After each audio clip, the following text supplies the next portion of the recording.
Mini episode 1749 of the FDH Lounge is brought to you by Sportsology, delivering unconventional columns and webcasts about sports, TV, music, movies, and more. Follow them on the web at sportsology.com. The FDH Lounge. You'll want to schedule your life around it. A long time ago, on a gloomy, wet Cleveland spring night, two men stand alone amidst the late-night drizzle. Their voices echo across the vacant station parking lot as they debate the merits of the great American radio show that have been missing for far too long. On that night, an idea was born. That idea became the FDH Lounge.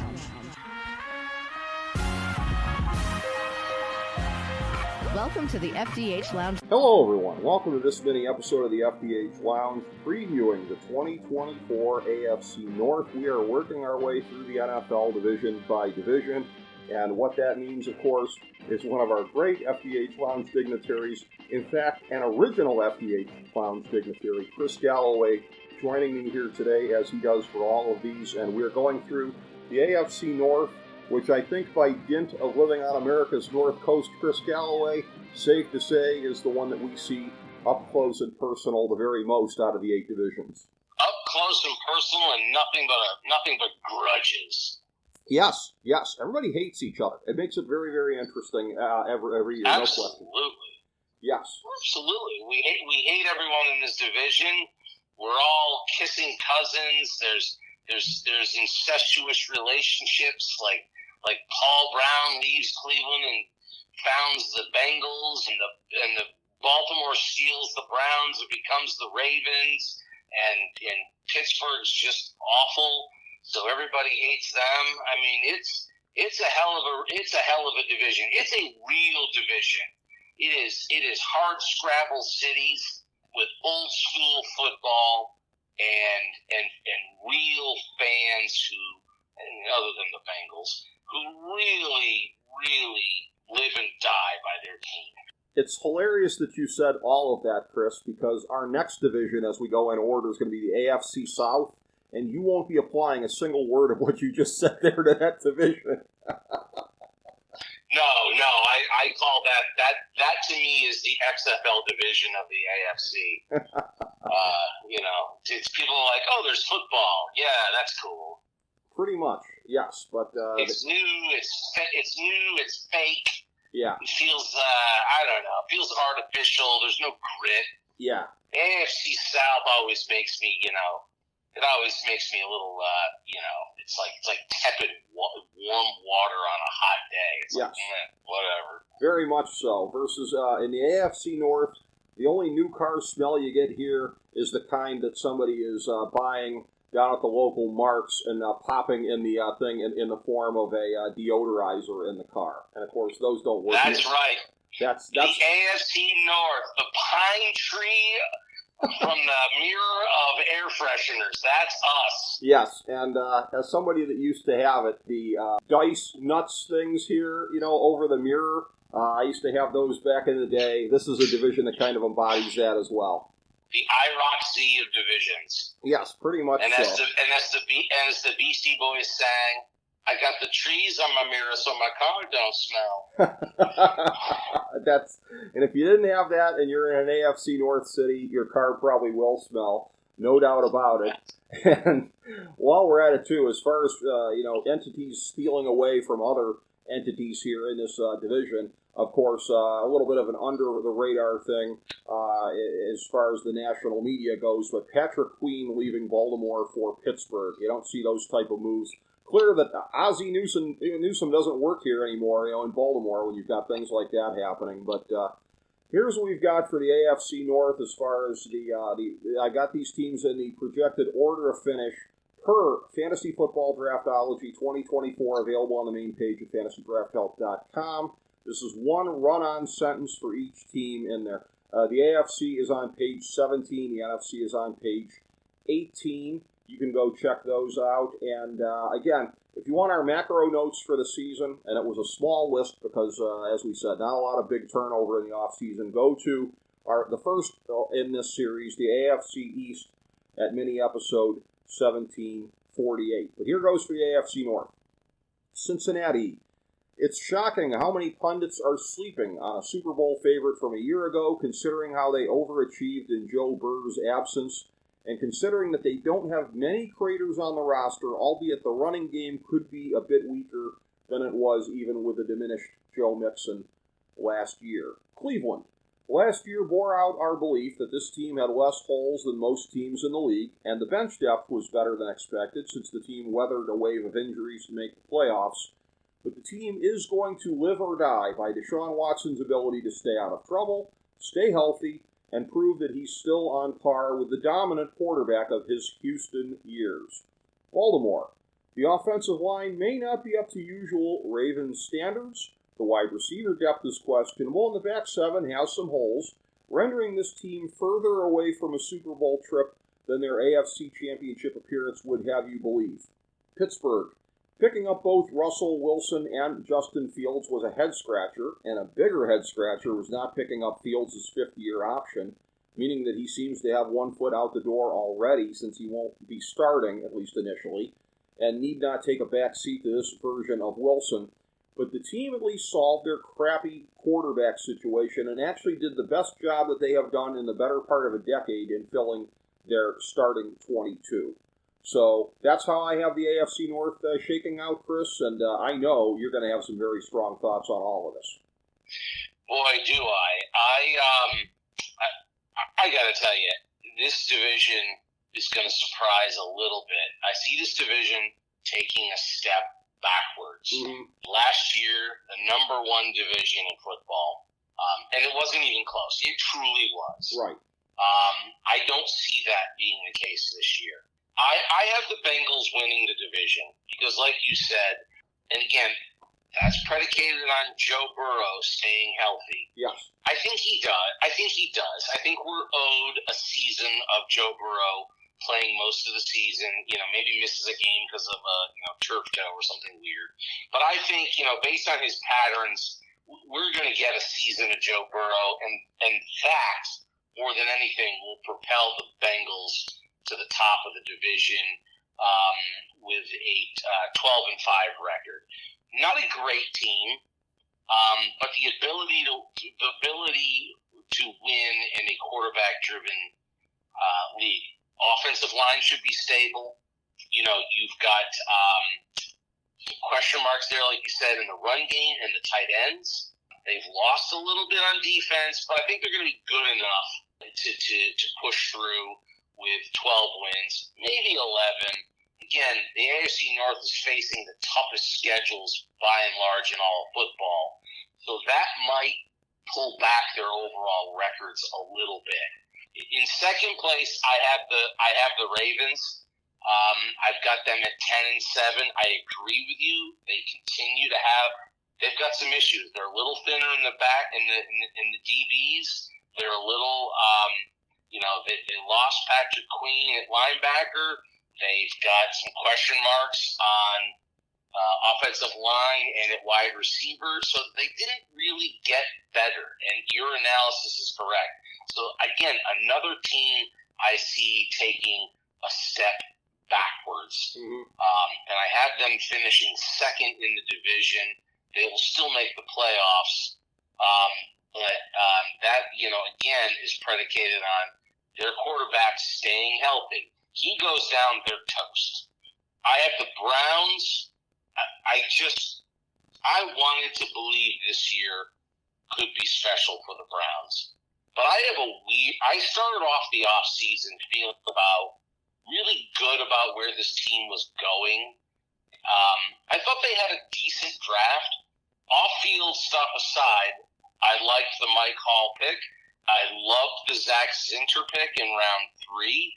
I think those guys could be building blocks for the future on both lines. I loved Andrew Berry going, line on those first 2 picks.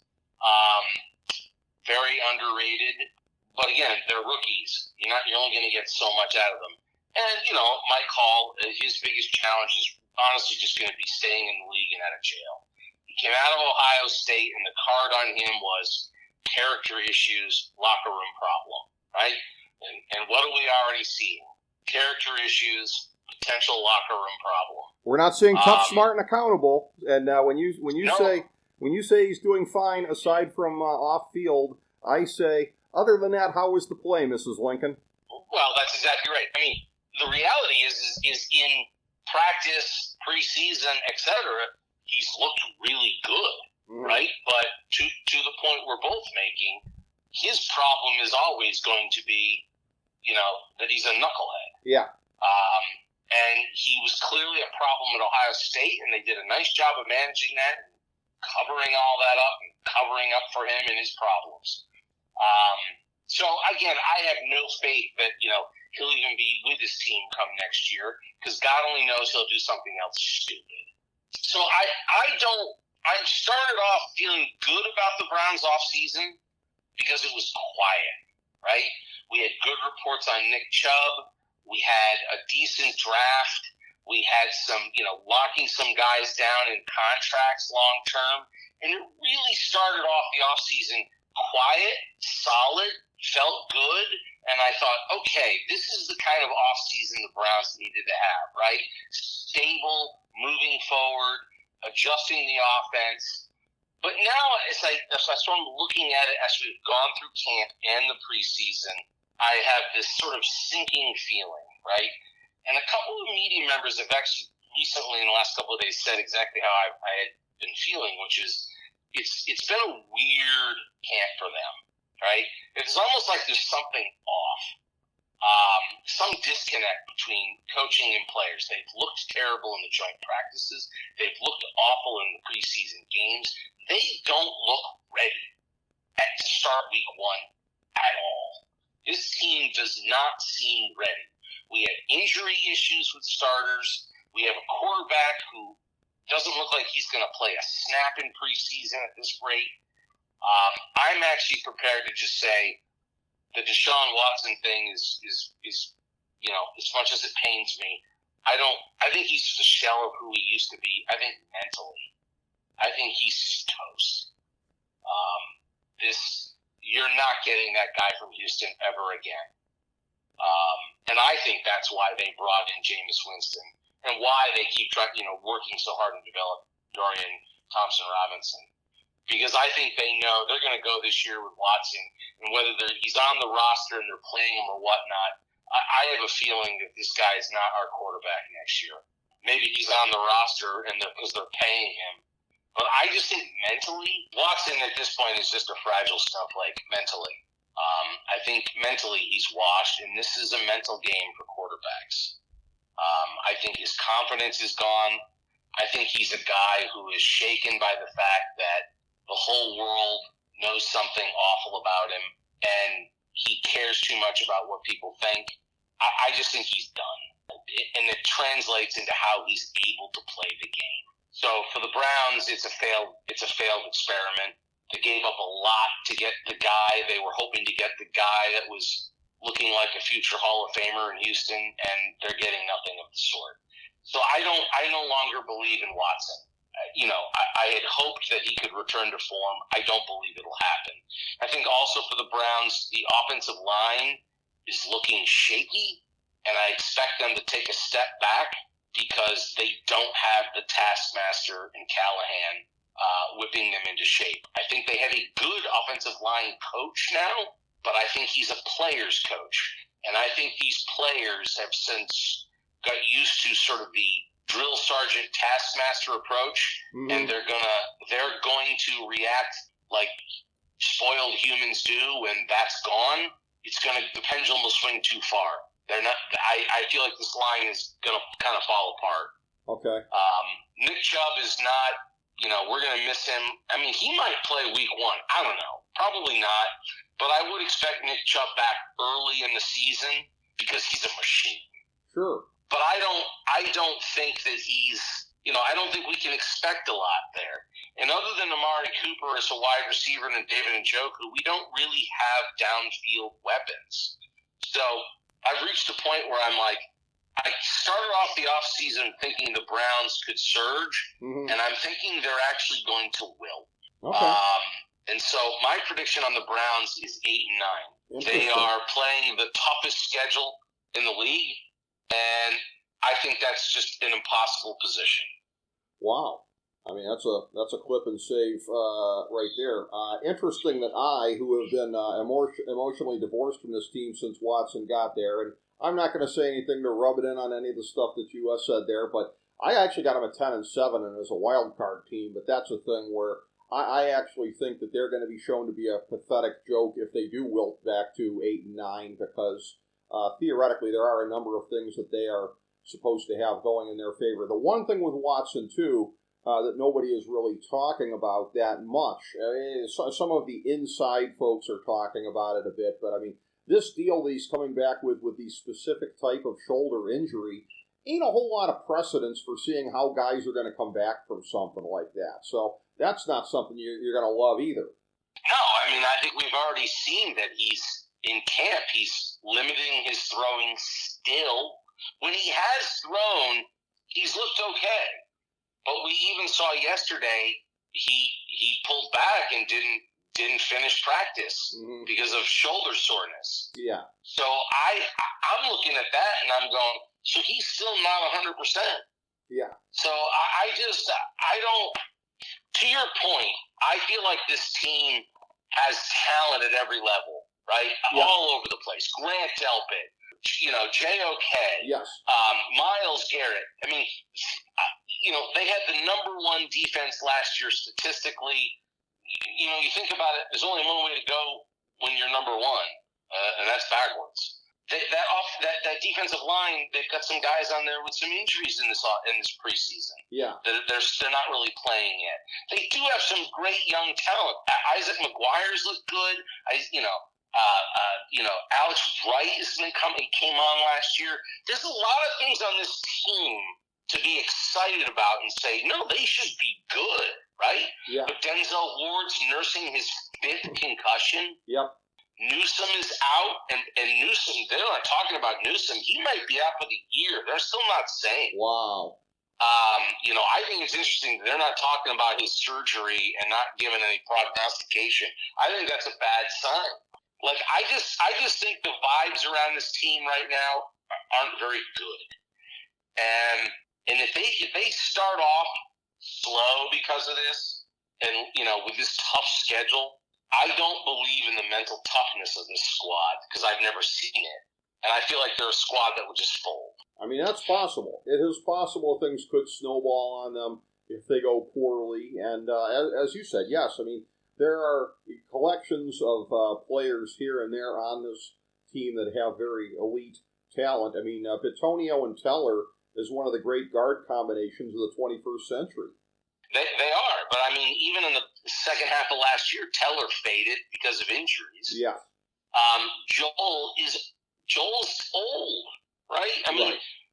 Joel is getting old. Yeah. And I worry, his heart is strong as hell. Mm-hmm. But you got to worry about a guy with that much mileage on him. Posick at center is going to be fine, right? But we lost 2 centers already in the preseason, and we had to bring back Harris in a trade because you lost your second and third string centers. Yeah. I don't know. And maybe I'm too much in the moment, and they come out in this third game and they look great, their preseason game. But I just don't like the way things are looking in terms of injuries, new coaching, new offensive system. I really worry about the mentality of this team and the psyche. But anyway, enough on the Browns. I think they're gonna flame out a little bit. They're still a team that could win in any given week. Mm-hmm. They're going to be a dangerous team. They're a team that could beat the Chiefs and then the next week, lose to the Giants, right? I mean, I think they're that kind of team. Yeah. Then, so getting back to the division, I've got the Steelers at 7 wins. Okay. I think they've lost a step. I don't think they solved anything at quarterback. I think we saw in the last game, the preseason game, they chose to play Wilson and Fields. Those 2 guys played the whole game, and they scored 3 points, and they both looked terrible. Mm-hmm. I think Wilson's washed. I think Fields is never going to be a thing. I don't think they solved the damn thing. And they're probably losing their center for the season to injury.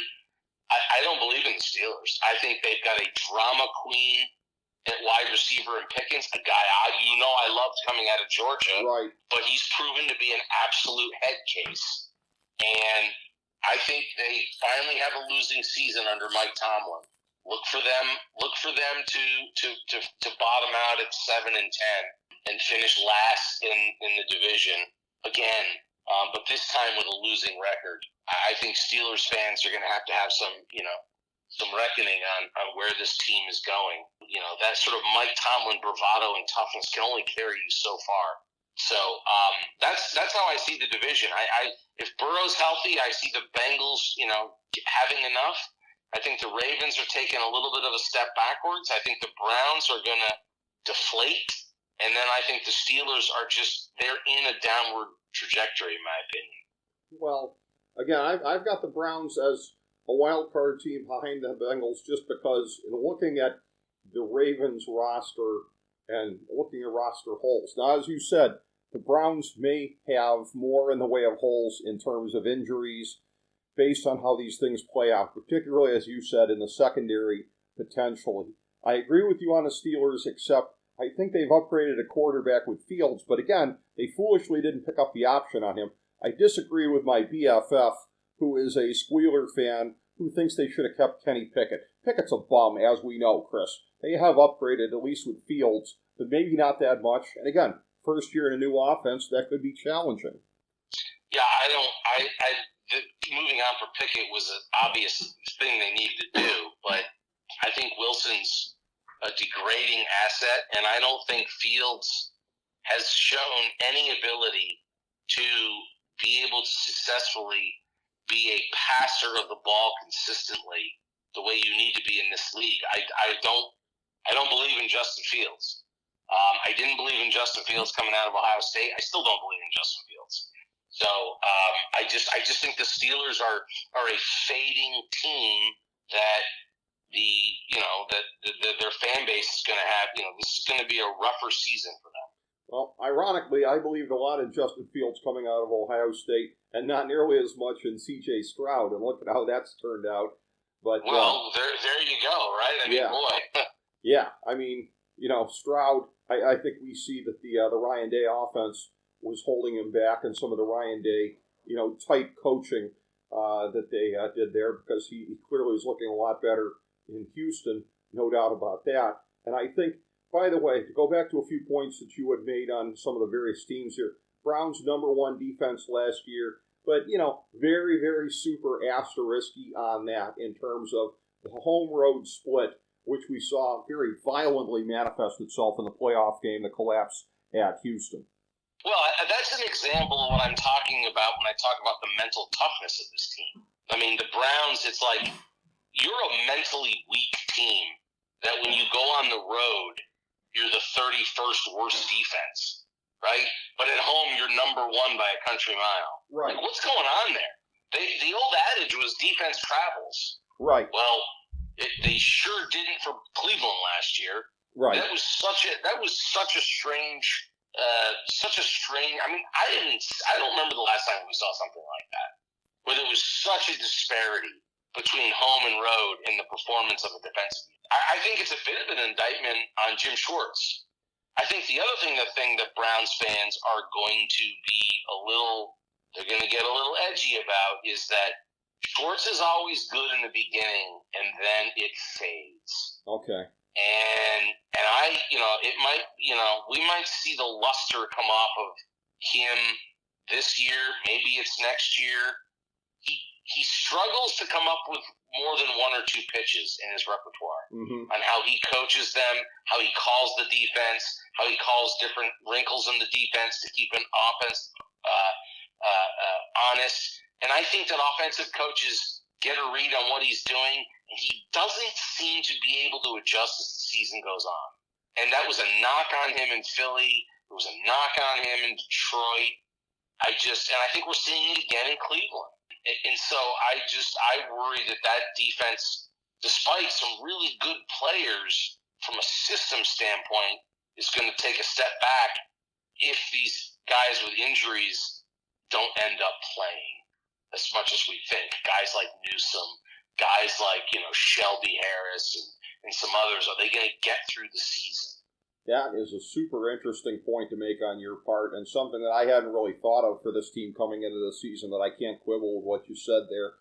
The other part as well here, too, to circle all the way back around to the team that you and I are both picking to be the division champs, the Cincinnati Bengals, is we are caveating this. I don't even have to ask you to know that you're caveating this the same way that I am, that this hold-in, if you will, with Jamar Chase right now is not going to last. Because I think I would struggle to pick them as the divisional champions if he was going to be out for a decent chunk of the season. But one thing, and I will say this, and I'll spare you getting into specifics, but you know how I feel about cheap ownership, particularly of teams that I'm a fan of. But with the Bengals, Mike Brown is always going to have that burden to prove that they're willing to do what it takes. And as I was reading some of the stuff today about this situation now, and that like the Bengals can actually fine and suspend him, the thought that I would have, the fear that I would have as a Bengal fan, is that they would cynically look at that as a chance to save money and then just bring him back later in the season. Clearly you and I are believing that he's going to be there for the season or most of it if we're picking them to win the division. I don't know Chase's representation, but I gotta think he's going to show up week 1 to collect those paychecks. Right. So you might want the new contract and the big extension, but you don't want to pass up on the money now. Right. And the other part of that, I would say, if I was one of his agents or representatives, is like, look, you want to make yourself available and play not only for those game checks now, but you don't want to suddenly have a reputation that shrinks the marketplace if you're going to move on to another team. You don't want other teams going, is this guy a headache? Do we want him in the building? Are we going to be looking at the same kind of stuff? I think that's what you're seeing right now. I mean, a lot of teams, like the Browns, ought to be thankful they didn't land Brandon Ayuk. Yes. I mean, he has shown himself to be an asshole. Yeah. I mean, that guy is a clown. I mean, I'm sorry. He just is. I mean, the Browns had a deal and a contract on the thing. The Steelers eventually had a contract, and he was trying to force his way to Pittsburgh. Then he's pulling back. And does he want to come back to San Francisco after didn't want to play for them anymore? I mean, if I'm looking at that guy, I'm like, I don't want that guy. He strikes me as toxic. I don't want that guy anywhere near my locker room, anywhere near my franchise. Screw him. Well, and I think the Browns ought to be like, thank God we didn't sign that guy. Well, he's really good, but I can give you a long list of guys that he's not.